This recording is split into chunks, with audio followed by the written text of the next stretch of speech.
Sometimes the best stories in golf aren't found on tour. You'll find them at the back of the range. And here's your host, Ben Adelberg. Thanks again for joining me here at the back of the range. I'm your host, Ben Adelberg, and this is episode 12. As always, special thanks to Mitch Phillips. He makes us sound good each and every week. Want to know where else you can hear his voice? Check out mpvoice.com. I just got back from Ocala, Florida this past weekend. Actually got away from the microphone and the editing and was able to go play some golf. I played in the Florida State Senior Mid-Am 4-Ball. Had a great time catching up with a lot of friends from all over the state that were in town for the tournament. Special congrats to Bob Campione and Doug Snope for picking up the victory in a playoff. If that name Doug Snope rings a bell, he was our guest here on the podcast back in January, episode 3 to be precise. Doug is no stranger to big golf events. He qualified for the 2012 U.S. Senior Open and was paired with Tom Watson and Fred Couples for the first 2 rounds. If you missed that episode, guess what? I'm going to tell you exactly where you can find it and all the previous ones that you might have missed. Our website is www.thebackoftherange.com. That's where you can find all of our episodes, links on how to subscribe in Apple Podcasts, Google Play, Stitcher, Overcast, you name it. And if you like the podcast so far, please leave a review and share it with your friends. If you're not following us on Instagram, I highly recommend you do so. We can be found at The Back of the Range Podcast. That's where you'll see some of the videos posted from our friends attending PGA Tour events from all over the country and information on giveaways that are coming very soon. Speaking of the PGA Tour, our guest this week is Peter Dachisen. For those of you that attend PGA Tour events or even watch them on TV, you've seen Peter and his colleagues each and every week inside the ropes with the best players in the world. However, unless they're blowing a horn to stop play or they're letting PGA Tour stars pick numbers out of their hats, you probably don't notice them. That's right, Peter is a PGA Tour Rules official and has been on the job for the last 4 years. I was able to catch him before the Valspar Championship, and he gave us some great insight on what it takes to run a PGA Tour event. Oh, and he could play a little bit too, even though it's like pulling teeth to get that out of him. I'm really looking forward to this episode, and I hope everyone enjoys it as well. So, Peter, thanks for making the time to join me here at the back of the range. Well, thanks for having me, Ben. Well, I'm glad we're able to catch you with your line of work. You're pretty much always on the road.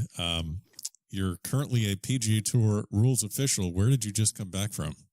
Just got back from the Waste Management Phoenix Open. So we had about just over 700,000 people for the week of your closest friends. So it was a wild week. This leads us into a great question. So is this the most difficult tournament for you to work just because of the infrastructure and the craziness and the environment of this place? Yes. One day it's probably the most difficult place to work. Saturday, when they had just over 210,000 people there, which makes it a little difficult to navigate the golf course. Obviously 16 with the stadium is kind of hard to get in too. But, it's the biggest golf tournament in the world. I mean, there's more people that go to this golf tournament than the U.S. Open. So it's a really unique week, and it's a fun week to work. The field is second to none, certainly this early in the season. So it was, we had the golf course was great shape. The weather was perfect, and we had another exciting finish. Gary Woodland he's a fantastic guy, and going to be a great champion for Phoenix. Yeah, I was really happy to see Gary Woodland win, being tied to the University of Kansas like he is. That was pretty nice to see. So, I can't imagine what just dealing with the being on tour each and every week, or when you're working events, and then just dealing with that. Just to kind of give listeners an idea of how you just got into the game of golf. We'll get to your amateur playing and then the steps it took for you to get up to the PGA Tour as a rules official. But how did you get into the game? Well, my father got me into the game back. I believe I started playing golf when I was 8 years old. My father was a PGA professional in New Jersey, on a golf course called Mount Tabor. And I really started getting in the game when we moved to Phillipsburg, New Jersey in 1980. wasn't necessarily a big fan of golf at the time. It was kind of too slow. I was certainly more interested in playing basketball or some of the faster moving sports. But started playing golf and just fell in love with it, and started playing a lot of junior events. Quickly. The New Jersey State Golf Association. So the Met area. So kind of got in golf through my family. My uncle's a PGA member, along with, like I said, my father. So kind of the family's been kind of in and out of golf for a long time. So being the family business, did you pretty much know that you were going to try and go that route, or you obviously played in high school. Did you play collegiately to kind of get your game going to the next level? It was, I played a lot of basketball in high school and golf, and I kind of had my mind set on golf, which may not have been, the right decision at the time, but I kind of, it was golf. I ended up going to a larger, graduated from high school from a class of 52 and went to go play golf at the University of North Carolina at Charlotte for about a year and a half, and stayed there for, like I said, a year and a half. College and we didn't get along too well. No, I kind of had too much freedom. yeah. I like college so much. I went to several of them, so that's how much I like college. So you went to UNC Charlotte, played for a year and a half.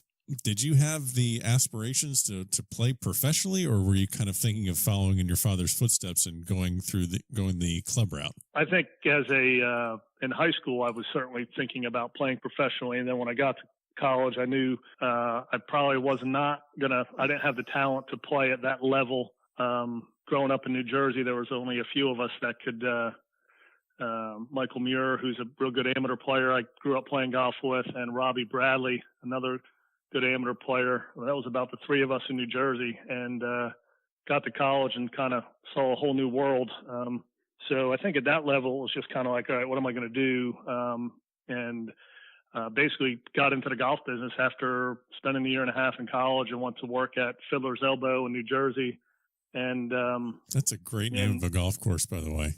Yes, it is. And then spent about a year and a half there, and then got my first assistant's job at Plainfield Country Club in 1991, I think, or so. Kind of petered along at Plainfield Country Club for a couple of years, really not knowing what I wanted to do. Just kind of, I knew golf, and actually got out of the golf business went to go work for a member at Plainfield Country Club, because after spending a year and a half or 2 years at Plainfield working 100 hours a week, kind of going, all right, is this something that I want to do the rest of my life? Kind of bounced back and forth in between jobs a little bit in the golf business and go and work for a member in the early 90s. And then the gentleman I was working with at Plainfield Country Club got a job in Tampa in 1994 at Hunters Green Country Club. And I actually came down to his wedding and fell in love with Tampa, and basically told him that, if you ever have a position down here in Tampa, I would leave New Jersey and move to Tampa in 3 seconds. And about a week and a half later, that kind of all worked out. Wow, and he got a job, and he called me and moved to Tampa and started working at Hunters Green, back into the golf business. So you could see how confused I was in my early 20s, Ben. This isn't a therapy session. This is a podcast interview. I can't solve everything for you right now, but so all right. So you get down to Hunters Green down in Tampa. What was it about working at a club? Were you teaching a lot, or were you just kind of in the shop? What was it about that experience there that kind of led you to, maybe I want to be in golf, but I don't want to be at a club? We were teaching quite a bit. Hunters Green was a Club Corporation of America CCA course, so we were doing a lot of shop work. And this is kind of where I think I found at Hunters Green, I kind of found my niche in the golf business. I still feel like I knew I didn't necessarily want to be a head golf professional, especially moving from the New Jersey PGA, which was probably one of the top sections in the country, and then moving down here to North Florida PGA, and the golf courses, were more, the head professional did a completely different job. You were a little bit more in the shop, and you spent more time driving around golf courses, and you didn't play as much, and you weren't certainly being able to play for a lot of money. But what we did at Hunters Green is, when we would run golf tournaments, the member guests, our club championship, I kind of that was the niche, I think, that I finally found out in the golf business that, hey, boy, I really love, I knew nothing about the rules at the time, but when those events would come along, that was the best times to be at the club, running those events and being around the members and their guests and watching them compete and setting up a golf course and, this and that. So that kind of was a, in the 97, 98 time frame, that was kind of the time where I was like, all right, if I could get into some type of golf administration, this could be, I may have finally found my ticket to stay in the golf business, but not have to deal with the day in, day out of what, the PGA professionals, the difficulties that he kind of has to, go through. Right. So you basically just really like the aspect, and apparently just that led you into working at the Florida State Golf Association. So you really like the process of putting on a tournament, setting it up, promoting it, being the face of it, answering questions, organizing these events. So how did you transition from Hunter's Green to being a tournament director at the Florida State Golf Association? Jim Demick, the executive director of the Florida State Golf Association, was hired in 97, currently still there. He was a member at Hunter's Green and got to know Jim pretty well. He was moving the office from Sarasota. When he was hired, he was traveling back and forth to Sarasota from New Tampa, which is about an hour drive. And I believe the board finally approved to move the office to Tampa. And not everybody was going to make the transition from Sarasota to Tampa. And I think he walked into, I was having one of those days in the golf business dealing with members, I guess. And I think he walked into the office and I basically jokingly said to him, listen, if you have a job available, I'll take it and just move on. And fortunately he called me a few days later and asked me if I was serious, because he always thought, knowing my history and, with my family being PGA members, he just always thought I, would want to go down that route. Right. And I said, well, yeah, I would love to talk to you and try to figure out a position or just move on, because I'm ready to, what he had available to be able to run golf tournaments, and was very intriguing for me. So sure. Well, I mean, it's pretty common knowledge that the Florida State Golf Association is pretty much the largest state association in the country, with the amount of tournaments and qualifiers and different championships that they do. Can you speak to just the size of what that operation is on a year-to-year basis? I know you're not there anymore. You've moved on. You're with the PGA Tour as a rules official, but just the general scope of what you would do on a year-to-year basis. Well, it's certainly, I've been with the tour for 4.5 years, and it's amazing how much it's grown in 4.5 years compared to where it was. I mean, if you look back at 2000 and look at a schedule in 2000 when I started, but we got, obviously a large number of volunteers, largest, probably second to the USGA, that are able to run qualifiers. When I started, I think it was just Les Brown and I and Jack Poltoric and Jim Demick. And certainly some handicap staff. We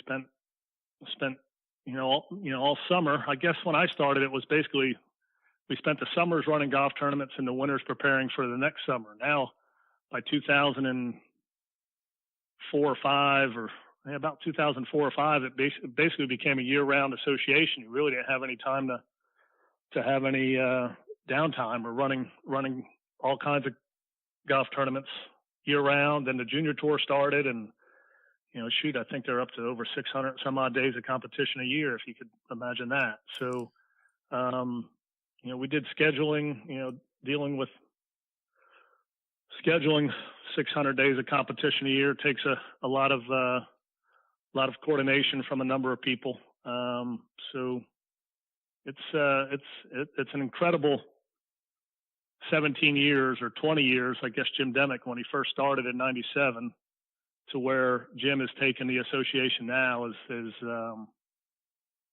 it's just incredible. Yeah. By far the best golf association in the country. I know I'm a little biased, but we get to see a lot of different associations in my travels now, and they are second to none. Yeah. Yeah. I've heard that sentiment quite a bit as well. So, Before we discuss a little bit about what you're doing now with the PGA Tour, you did get your amateur status back after being a professional at Plainfield and at Hunter's Green. I don't have your full record of what you've accomplished, but I do know that you've won the Gasparilla Invitational a record 5 times, and that's in your own backyard of Tampa. Speak a little bit about what the Gasparilla Invitational is all about. Well, I got my amateur status back in 2002, and I went to Gil Gonzalez at Palmacia Golf and Country Club, which is a old school, great Donald Ross golf course, and asked Gil for an invitation so I could just wanted to play a little bit.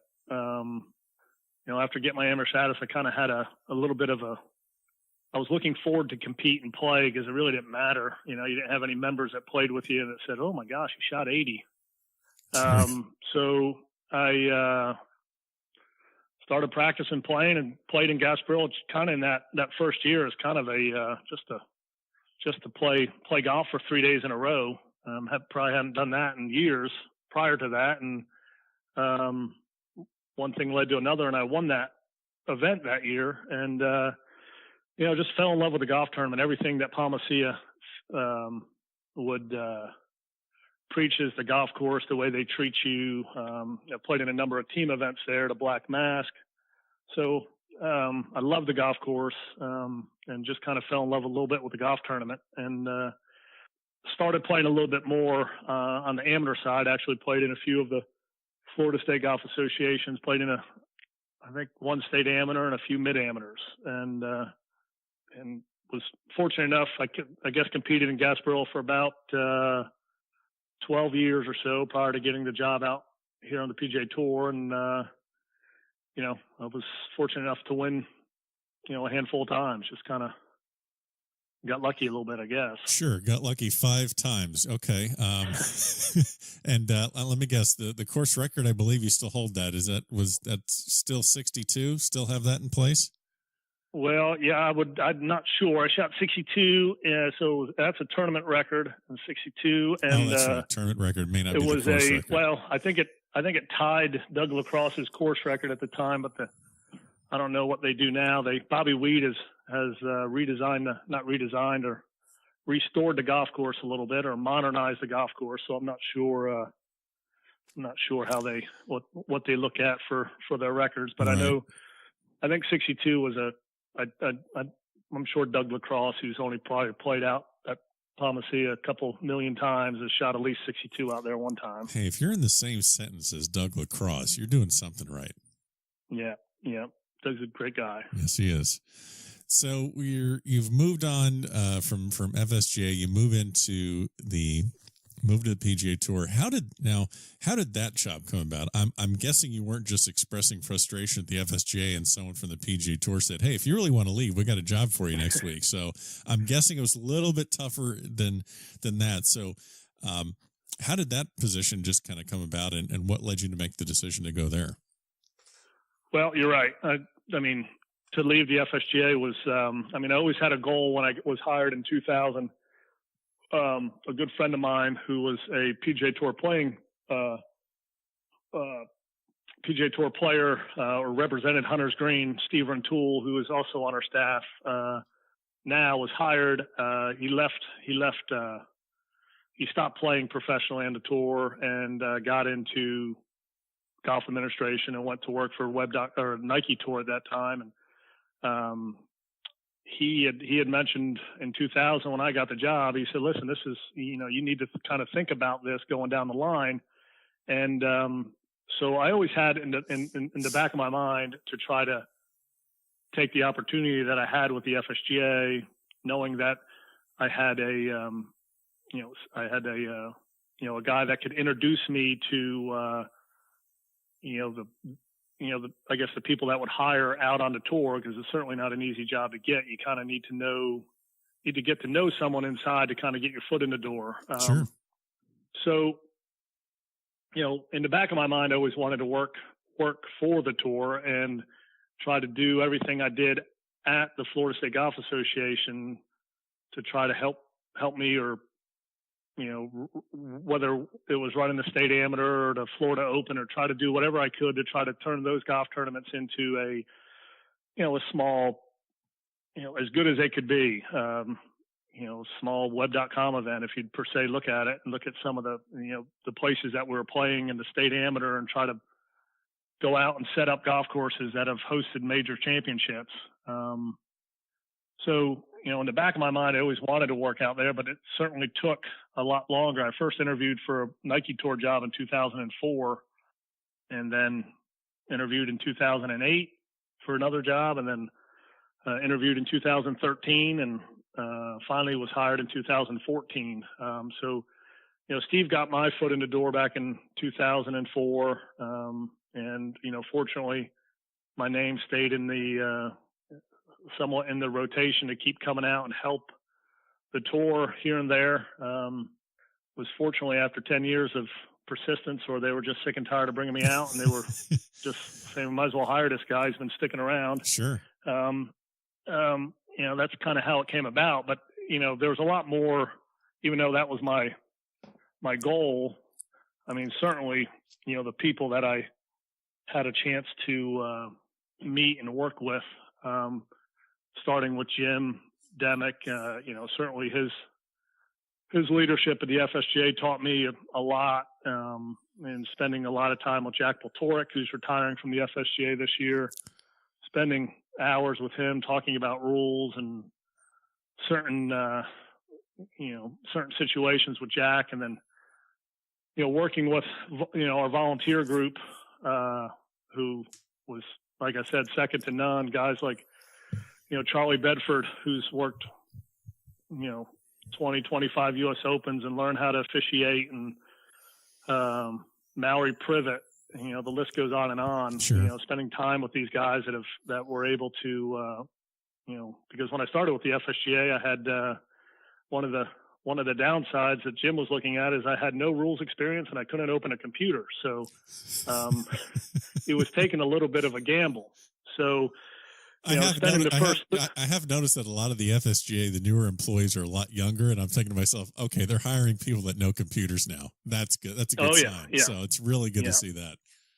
Yeah, I don't know if I knew how to open it or probably could open it, but not turn it on. Uh-huh. It's kind of, funny story. Jack Poltorek and I were hired together, and Jack was very proficient on the rules of golf as a volunteer at the FSGA, and I believe Jim always tells a story that Jack and I were kind of a package deal. He was kind of holding off until Jack said yes, because he knew he might be able to help me open up a computer and then obviously teach me the rules a little bit. Nice. So, but Jack had no knowledge of the golf business, which I had obviously growing up in the golf business. I could kind of fake myself around a golf tournament if I had to.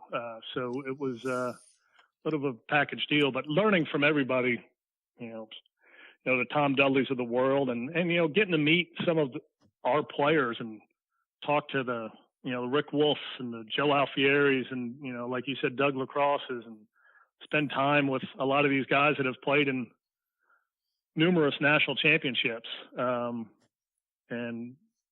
for us to go prepare a golf course for guys that have played in all these major championships. It was fun to challenge and try to, turn the FSGA,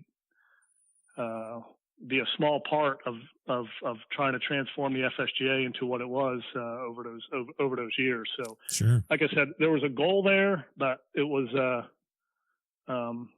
something that I wanted to do, to move on, but it was certainly a hard decision. It right. wasn't, when I didn't get all those jobs, it was like, oh, well, now I got to go back to the FSGA. Well, shoot, the FSGA was a blast, not only to work at, but just to be around all the guys and travel and be at the golf tournament. So it was it wasn't that big of a deal.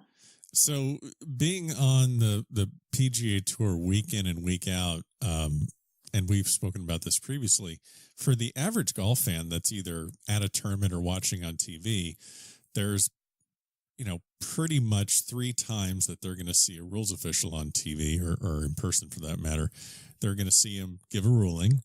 they're going to see them blow a horn, or they're going to see them with, little strips of paper in their hat where the players draw a number for the playoff.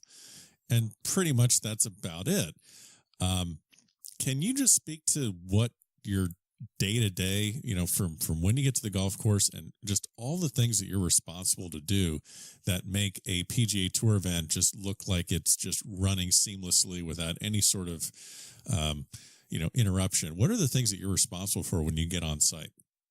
Well, first of all, when you mentioned those 3 times we're on TV, those are all the 3 of the worst times we could be on TV, right? We don't, you don't want to be seen on TV given a ruling, because obviously there's probably a bad situation. If we're blowing a horn, there's bad weather, so that kind of right. Well, the weather's out of your control either. Yeah, and then of course a playoff. I guess the networks don't like that too much, but that's not. Or right, yeah. We're trying to, it's cutting into our might be cutting into a couple cold ones, in the rules office at those extra 5-6 holes, and considering we've had a playoff every week this year, it's been kind of interesting. But what we do day in and day out, there's a lot to our job that I think people wouldn't really know. I'll just kind of reference the Valspar Championship, which I'm heavily involved in. I'm the advanced rules official there, which the advanced rules official is it's kind of his event. Mark Russell's the tournament director, but I work all year with Tracy West and her staff on the Valspar Championship, whether whatever they're going to do for the build out, anything they're going to try to do new for the golf tournament. So I'm constantly working with Tracy, and Valspar's coming up in a couple of weeks. So I'll end up getting to Innisbrook 2 weeks prior or a week prior to the golf tournament. So I'll arrive the Monday prior, which I'm again driving a golf course with Zach Labby, who will be the director of operations. So we're making sure all the structures that we talked about are in the right spot. Anything operationally we need to make sure is correct. And as the week goes on, we're just kind of dealing with headquarters, with field commitments.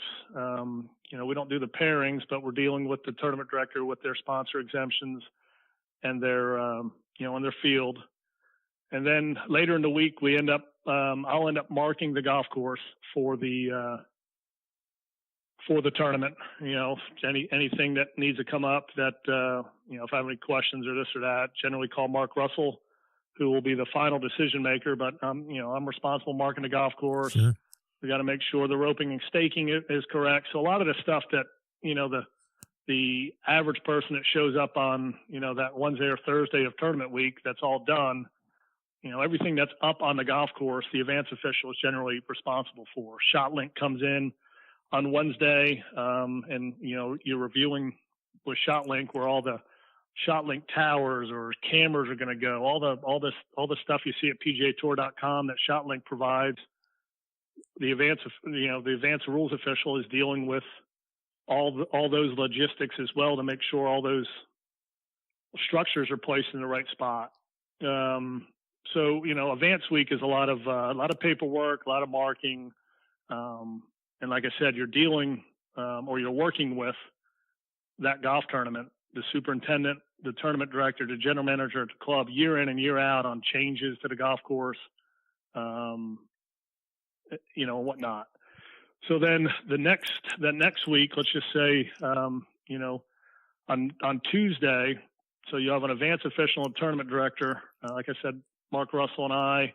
So that's two of the 8 people that will work in Tampa. The rest of the staff, the rest of the 6 staff members arrive Tuesday morning.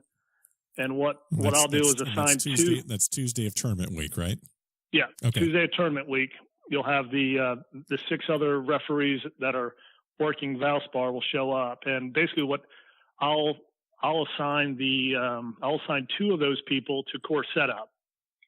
So, Brad Fable on our staff has set up the back 9 at Innisbrook the last couple of years, which he'll probably do again this year. And we'll assign one other person to set up the front. So, I've been there for a week, but for course setup wise, all I've really done is mark the golf course. And I guess maybe I'll take a step back also. Advance week, we also have an advanced agronomist.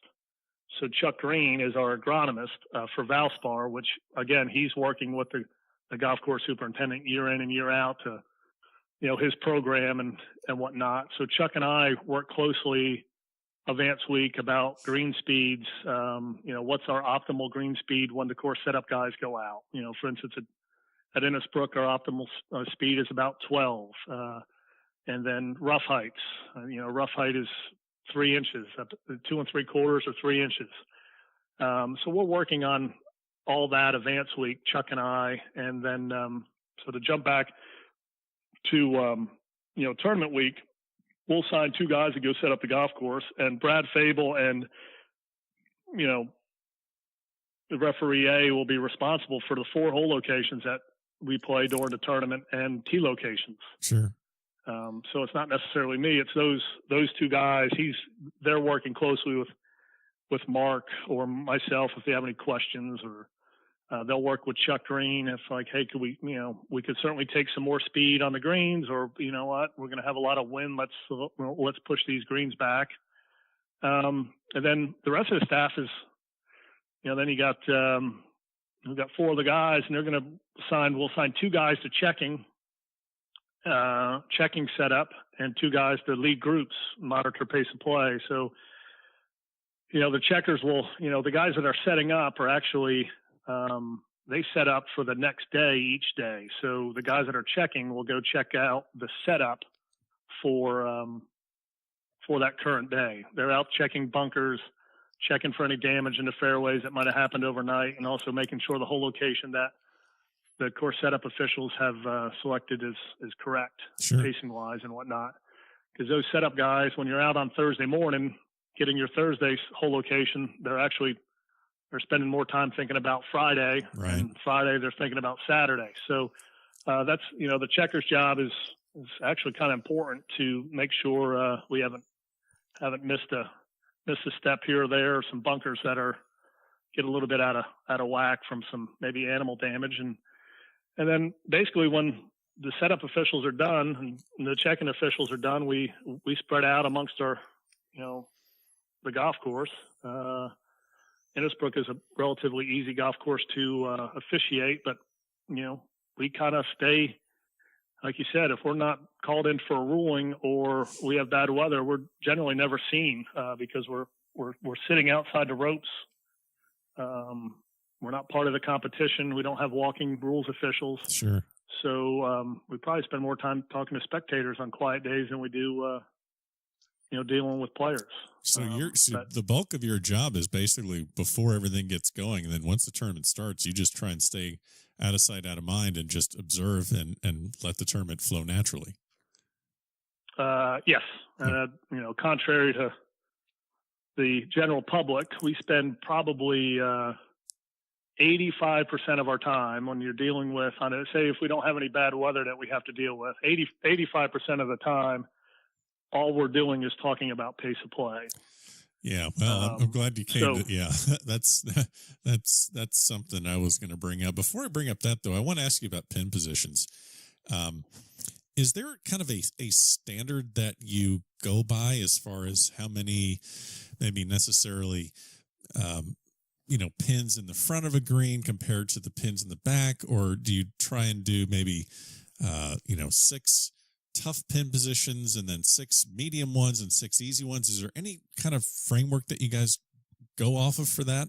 Well, the 666 is not necessarily that really doesn't work because, if I pick 6 hard hole locations, Ben, as good as you are, you might think they weren't that hard. They were easy hole locations. So everybody has a little bit of different opinion on, sure, on hole locations. So,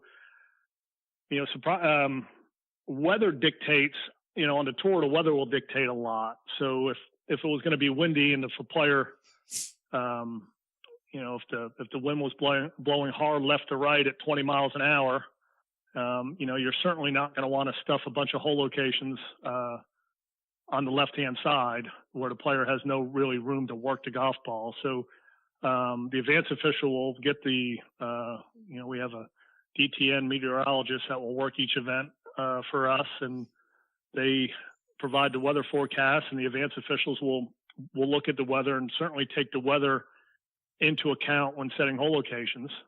Certainly windier days, you might want to be a little bit softer. Sure. But you want a good balance of lefts and rights. One of our longtime tournament directors always likes to see, if it works out, he would like to see each day on 18 or 9 finish left, right, left, because that doesn't give a hooker or fader an advantage if it was a left, left, right, or a right, right, left. He kind of likes it to go back and forth.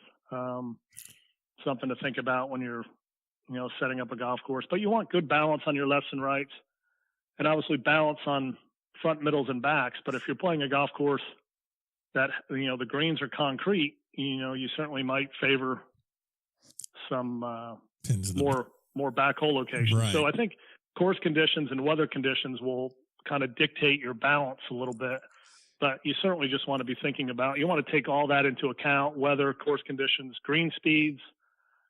Certainly if you got some slower greens at 10 or 11, you might be a little bit more aggressive on a slope.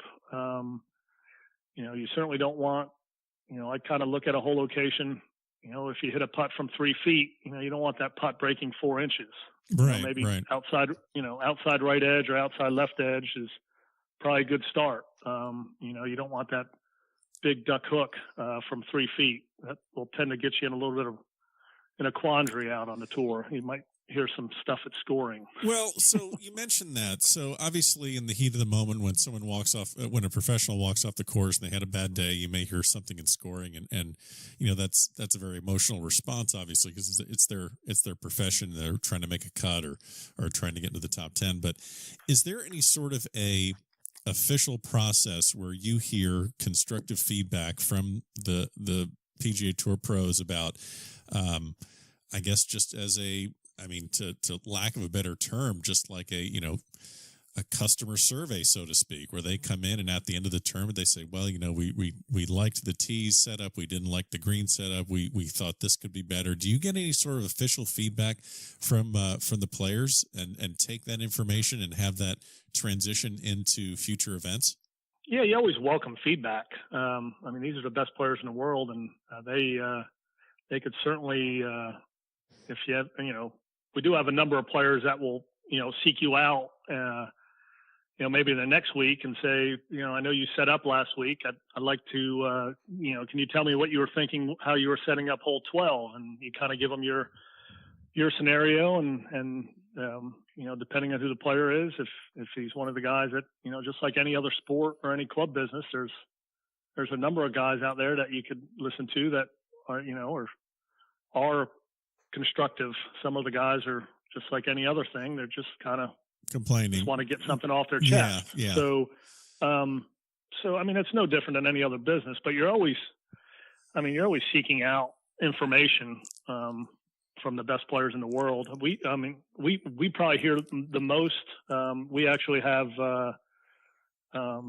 we have 2 scoring officials each week. And the scoring officials are basically the buffer between the players and the rules officials. You can imagine we're generally the guys we're the group of guys that are generally telling the player no a lot. Sure. No, you can't get relief, get off the range now because the Pro-Am's going to start, or this or that. So the scoring officials are, obviously they start each wave, and then, they're scoring it. So when we get in, if we're going to hear any constructive criticism, usually it's the player talking to, a Montana Thompson or Johnny Williams or a Colin Murray in the scoring area that says, man, whoever set up the back 9, the whole location on 12 what was he thinking? Sure. I can't believe it. And then when the day's over, we generally ask the scoring officials any chirping in the scoring area, and they will say, well, yeah, Pete, that heard a lot of guys talking about the whole location on 12. So you might hear something next week or this or that. So they're kind of our buffer in between the players, but there are a number of players that will, I'm going on my I've been out there 4.5 years, so I'm still generally I'm the guy with red hair, new guy.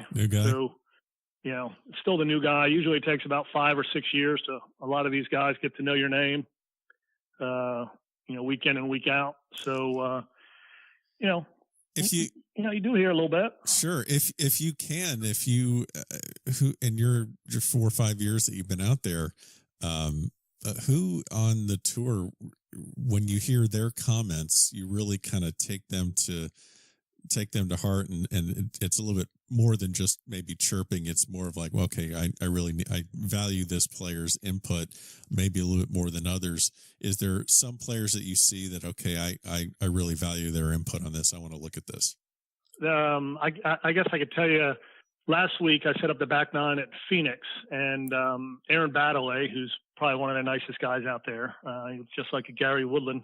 He's a member at TPC Scottsdale, and I was setting up the back nine for the first time. And on Wednesday, he was out playing his back nine practice round, and I was going to try to use a couple new hole locations on the 13th hole just to, because the worst thing you could do is, the caddies or the players, when you're going out setting up, they're going to go, "Hey, you guys using the same pins as last year?" Right. And it's like, oh gosh, what are our guys just using the same sheet? And, this and that. So I was trying to find a couple different hole locations, and he was going down the 13th hole. And, I just actively went over to Aaron and said, "Hey, listen, I'm thinking about going here and here. What do you think?" The whole location's never been here before. And we kind of looked at it and chatted about it, and he gave some feedback. Fortunately, it was positive. And kind of went with it. A guy like Charlie Hoffman, who's critical, but he's also when we do some really good things with course setup and really bad conditions, he'll be one of the first people, if he's interviewed, say, "Hey, PGA Tour staff did a nice job this week." Those are probably two of the stories that I can think of. Sure. Which player you think would possibly be a good rules official someday? If for some reason they just didn't want to play and they just were like, or God forbid there was an injury and they just, something that they would find interesting, or they'd like to do something similar to what, like Brad Fable did, and a player on the tour that ends up being a rules official. Is there anyone that immediately jumps out you can just point at and say, "Man, that guy'd be a pretty good official"? They're all making so much money now. I don't think they'll need another job, even if they start playing. Well, times get tough. It's always good to save for the future, or maybe just, there's nothing. You got to stay active. You got to keep the mind sharp. Part-time work, volunteering. I don't know. Just who has the personality to possibly do that? Oh gosh, that's a great question. I don't know, Ben. I'd have to think about it. Okay. We can caught me off guard. We'll come back to that one later. I'll tag that on at the end. Yeah. So yeah, but I'm trying to think about who I'm just trying to think about who knows the rules pretty well out there. You mentioned knowing the rules. Most professions, whether you're in the business world or you're a physician or you're an attorney, there's always continuing education. There's always new laws or new rules or new procedures that you have to keep up to date on. Obviously, we're going to have some new PGA or some new rules of golf in 2019, so there's going to be new things to take a look at. But what kind of continuing education does a PGA Tour rules official have to endure and work on throughout the year? Well, fortunately, when we're working, we spend quite a bit of time in a rules trailer discussing certain situations that have happened week in and week out. You're constantly reading and updating yourself on the book. So we spend so much time on planes. It's just, if you need, maybe a little incentive to go to sleep, just get the decision book out and try to you're really read a little bit and just, keep that going. And, a number of us will go to the USJ PGA Rules Workshop each year in January or March, depending on travel schedule. We do a lot of that. There's a number of us that might help out associations in their state and teach. So you're staying sharp there. So you're just keeping immersed. When you're around, when you're around 13 or 14 guys that are officiating on the tour, and you're spending so much time on rules trailers and out on the golf course, we spend a lot of time just talking about the rules and scenarios and try to get better, because, no matter how, probably have the best committee in the world, and we still have, situations that we will throw a scenario out on the radio to make sure, we're getting this situation correct, or this ruling correct. Now there's nobody on our staff that's, has the ego not to be able to say, hey guys, just let me double check and, get some confirmation from the rest of the group. So, you're just trying to stay fresh. However, like you said, next year is going to be a pretty big change in the rules of golf with the 2019 standardization, modernization, whatever the USGA is calling it right now. Sure. It's going to be pretty interesting because, I think we'll probably be getting some information about it, but I don't think any of us want to touch it with a 10-foot pole right now, because it's so different than what we're dealing with right now. Kind of like, let's get to December and then we could start reading. Sure. Yeah.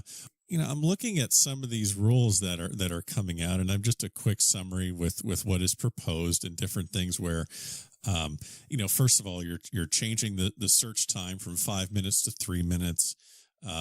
There's good ones or there's pretty easy ones, accidentally touching the ball, similar to what happened to Dustin Johnson at Oakmont in the US Open. Those are no penalty if the ball inadvertently touches you, things like that. I think the dropping height is no longer shoulder height. It's lower, little things like that. But I'm almost thinking that the first few months or even the first year when these rules come out, it might actually slow down play on the PGA Tour, because professionals will be so uncertain about what the rule is, they'll be very cautious and will call in an official. Do you see that potentially happening?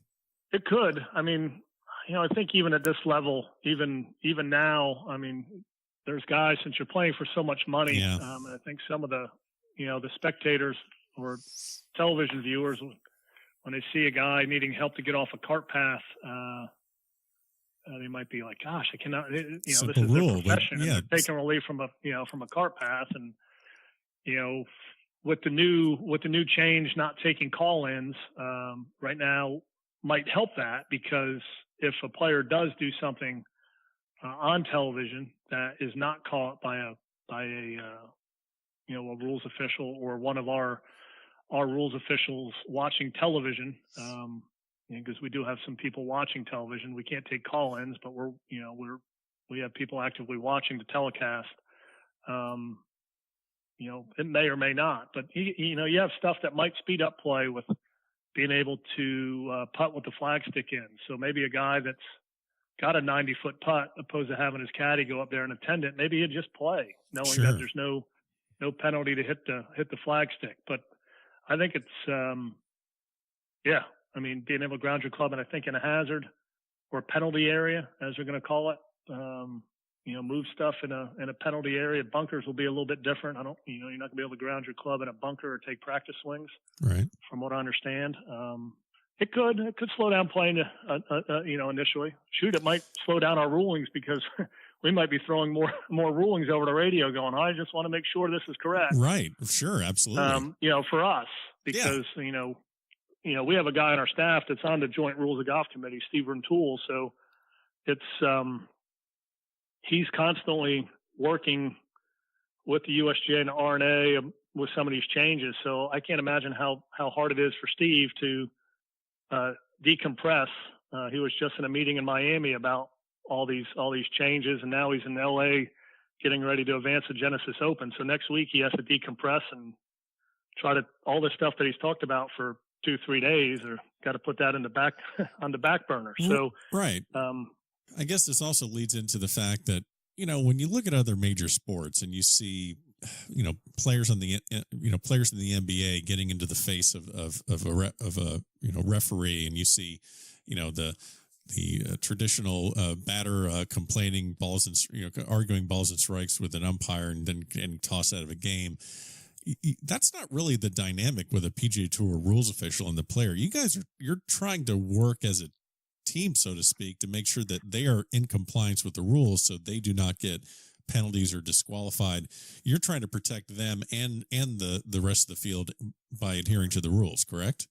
Yes. Yeah. I mean, we're trying to probably the times where it could get a little, I don't know what the right word is, maybe a little intense between the official and the players when they're seeking relief from an area on the golf course that we have to call ball or strike, say a little bit of a bad area or somewhere, Sure. An area that we're not going to give relief from. It's just kind of, hey, this is what we have this week. That's when it gets a little, could get testy with the player, thinking that he should get relief, and you just gotta walk in there and give the player your answer. Never say I'm sorry. Just say no relief and move on. What's nice about our sport is that actually that player has a second opinion. If he felt strong enough about it, he could ask that official who gave him the bad news for a second opinion, and then another official will come in and call it a ball or strike. But generally we're dealing. The player is in a stressful situation. They want to get relief. Grandstand, cart path, water hazard, whatever it may be, and they just want to get playing golf again. So 85% of the time, it's very. We have a nice professional working relationship with the players. Sure. And then, you're seeing these guys on a week-to-week basis. I mean, it's not all about them being in the heat of battle just, between Thursday and Sunday. You're seeing these guys on the range. You're seeing them in pro-ams interacting with sponsors. Is it just, what's the dynamic Monday, Tuesday, Wednesday compared to tournament rounds? Well, for us, it remains a professional, relationship with the players. We're not, we're not palling around with them or this or that, but you do get to see our athletes on that Tuesday and Wednesday in a completely different light on the driving range, interacting, with us, or interacting with, the players.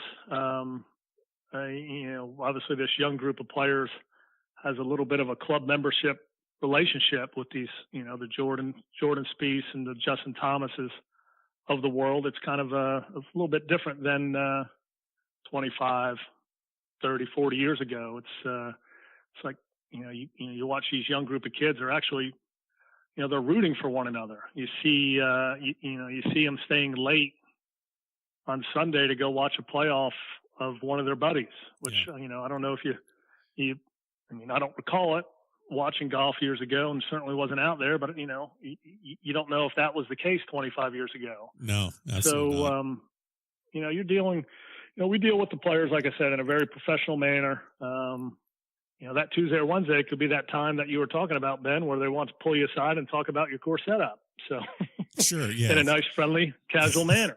So. Sure. I'm not going to hit on every single, you've been a rules official for quite some time and have officiated at all sorts of PGA Tour events and U.S. Open sectional qualifiers and collegiate, the 2001 NCAA Division I Women's Championship you were at and web.coms. But you did work the Masters in 2016. And what is it about working the Masters that's different from a standard PGA Tour event? Is there anything, obviously the procedures, but what can you share about that facility and Augusta National that's just a little bit different than the typical PGA Tour event as far as your responsibilities or just a general vibe?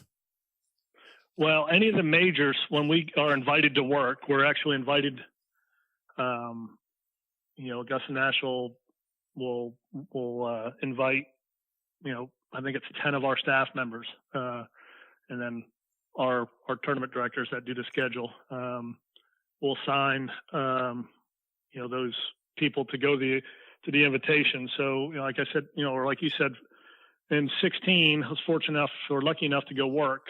What's different about the majors for us, it's a different week because all this stuff that we talked about that we're responsible for week in and week out, we have no responsibility. We're a guest official. We're there to officiate. We get our schedule, and we get to come and go as we please, and actually spend some time enjoying, the Masters. Sure. You might be working you might be working hole 14 on Thursday. Well, you just need to be at hole 14 when the first group's coming down 14. So, you're able to wake up in the morning and maybe go take a walk around the golf course, kind of inside the ropes, because we're, certainly allowed to be inside the ropes. So to be able to experience Augusta in that aspect was pretty special. It's just, probably besides Pebble Beach, I was at Pebble Beach for the last couple of years, and when you show up at golf courses that you see on television a lot, when you see them in person, sometimes they might not look as special as they do on television, but you get to walk Augusta National and spend time there, and walk around that facility. It's as advertised. It's everything. Everybody, yeah. It's incredible. So, I mean, we just officiate. Fortunately, they let us, the tour officials, be part of that golf tournament each year, and can't wait to go back. What was your assignment in 2016? I worked the 14th hole twice, the second hole, and the 5th hole. So I got to watch a lot of golf. I think I gave 1 or 2 rulings that week. So I was in some situations where it was pretty low key. So it was nice. So you kind of almost had a working vacation at Augusta National. That'd be safe to say? Well, yeah, you could say that. I mean, of course I was there working. Right. No, I know you're working, but not the stress and the full scope of what your typical week at a tour event is what I was kind of getting at. Yeah, I know. I'm kidding. My wife thinks I'm on vacation every week. I'm at work. Really? Well, okay. I might need to change the scope. You got to come back. Can't come back home with such a smile on your face, after a week. Boy, these tour guys, man, they just chewing me out. And now, time for a quick bucket. Well, let's kind of get you out of here with just a couple short questions here. We have a segment called the quick bucket here at the back of the range. These are just a couple of short random questions. And since you are a tour official, we have a couple special ones since you are qualified to do so. But let's set you up with a couple easy ones. First one is if you're able to give a major championship to anyone in history, whether it's male or female, alive or dead, or 0 majors, 18 majors, anyone you want to give a major to, who would that be? It's a tough one. Maybe I'd give it to my wife. She could win the. Oh my gosh! All right, I won't edit that out because clearly you need to get some points at home. So I'll leave that one in. So my wife's, she had aspirations of playing the LPGA Tour one time. So we'll just let her have that glory. Brilliant husband, brilliant. Yeah. Okay, so let's go with this one. Tiger Woods is going to try and win his 5th green jacket this year at the Masters. So Tiger's 5th green jacket versus Jack's 86th victory at the Masters. Which would be the more substantial victory? I would say the 86. Would you how do you feel about the Roberto Dachisen situation where he signed the incorrect scorecard and did not win the Masters? Would you like to see that changed, or is that just pretty much the letter of the law? How do you feel about that particular ruling? It was unfortunate, and I think with the you look at pictures back then. I think the scoring area was a picnic table. Yeah. So I think I just kind of you need to the scorecard. The rules of golf have gotten away from the scorecard being Bible, but you still have to sign. You got to get your hole by hole right. There's not much. You don't have to get the addition right, but you have to make sure you get the hole by hole right. But certainly, they've changed the scorecard ruling now that will just add on to penalties than just to disqualify someone. So, if you can't get the hole by hole right, unfortunately, it's a pretty steep penalty. But fortunately, I think with scoring areas now and computer systems, it's just never going to happen again. So pace of play, the elephant in the room of professional tours. What can you say about how that is policed? What are your thoughts on getting these professionals around the golf course quicker? If you want to just hit on pace of play a little bit, I mean, like I said, that's part of, 80%, 85% of the time we're on the golf course, all we're doing is talking about groups being in position. The media thinks we do nothing about pace of play. And just because we're not giving penalties out doesn't mean we're doing nothing. I think the media I think the general public, because they just see it being slow, they just assume that you're not doing anything.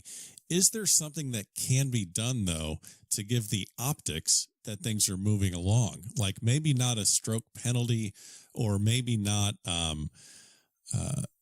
maybe instead of, docking them a stroke or a fine, or maybe they get something taken off their FedEx Cup points. But do you think that can there be something that is changed in the optics of slow play where it's visible that the PGA Tour Rules officials are doing something? I think that's kind of hard. I think, because you don't want to make, as officials, you don't want to make yourself part of the competition. Right. So, like I said before, we spend about 85% of our times making sure groups are playing, in position. I mean, let's face it, it's a hard game. We're playing with green speeds at 12.5 and rough at 3 or 4 inches. And they're playing for $8 million. And, you basically have all the factors of the guy's going to take their time and play at a pace, which is going to generally be, just under 5 hours, sometimes depending on field size. But I think what the general public may not see a lot is, field size in our game is contributes to slow play. You look at Phoenix, we had 132 players in Phoenix, which is probably 12 players too many, because it is a stop and go golf course. A stop and go golf course where, you play 2 or 3 holes and then you come up to a reachable par 5.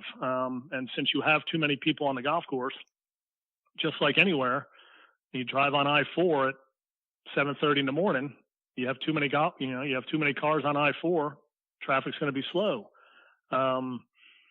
So, we're trying to make sure each group plays or stays in position with the group ahead of them and plays, the lead group. We set a time par for them, which, sometimes is realistic. Sometimes it's not, but, we end up, our pace of play policy, we warn every group before we're going to time them. And, if Joe Golfer could sit in one of our golf carts for 12.5 hours or 14 hours on a day, that's all you hear on the radio. Where's this group? Where's that group? This group, I'm going to warn this group. Right. This group is this group is that. So, since we're not given penalties, if we penalize somebody a stroke on the, this week at AT&T, that's not going to make the rounds at Genesis play 10 minutes faster because we gave a penalty the week prior. That's just not going to happen. And when you're in timing situations with these players, if a player has a bad time, just like if I was speeding, if I got caught speeding and I was guaranteed to get a warning every time, I'm not going to get caught speeding twice. At least I hope I wouldn't. And so these guys when they're timed, if they have a hard shot, you certainly, you're timing some guys on some really hard golf courses and they might hit a shot in the woods. And, if they feel like they have to take a minute and a half to play that shot, then they get a bad time. And we haven't gotten to a penalty situation. In an individual event, we did give a penalty last year. And ironically, the media kind of couldn't believe we did it. So we gave a penalty in the foursome situation at Zurich. So, the media kind of looked at it. I can't believe the tour finally figured out to give a penalty to some player in a unique format that we haven't played in stroke play in years. And I guess I could kind of see that, but we were applying the policy. Sure. So, but I think it's. I think the new rules will help a little bit with pace of play. Certainly at the general level, being able to putt with the flagstick in. There's going to be I think a local rule at the club level where a player can. Well, they're probably doing this right now, but stroke and distance, you could just kind of drop it in the area where you think you lost your ball and just right. move on and be able to post the score with. So I think stuff like that, which maybe the average golfer's been doing anyway. At least the rules will kind of cover that now, and I think that will help speed up the game. But I mean, it's a hard, as you know, it's a hard game.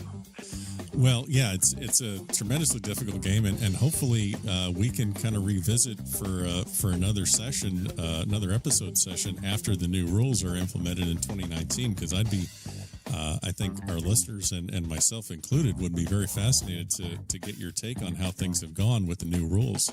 So, Peter, I appreciate it, man. Really appreciate you taking the time to talk with me, and you know, I think our listeners are going to find this very fascinating. What's your next tournament that you're heading to?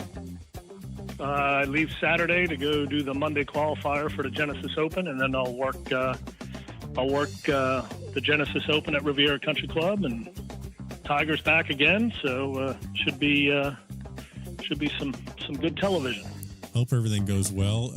Give Tiger my best. He keeps calling me, but I'm kind of tied up doing all these interviews here. But best of luck to you throughout the year, and we'll definitely keep in touch. All right, Ben. Thank you for having me. And there you have it, another great episode here at the Back of the Range Golf Podcast. Special thanks to Peter Dachisen for taking some time to speak with us. Don't forget, follow us on Instagram, subscribe in Apple Podcasts, leave a review. Please share this with your friends. And we will see you next week here at the Back of the Range.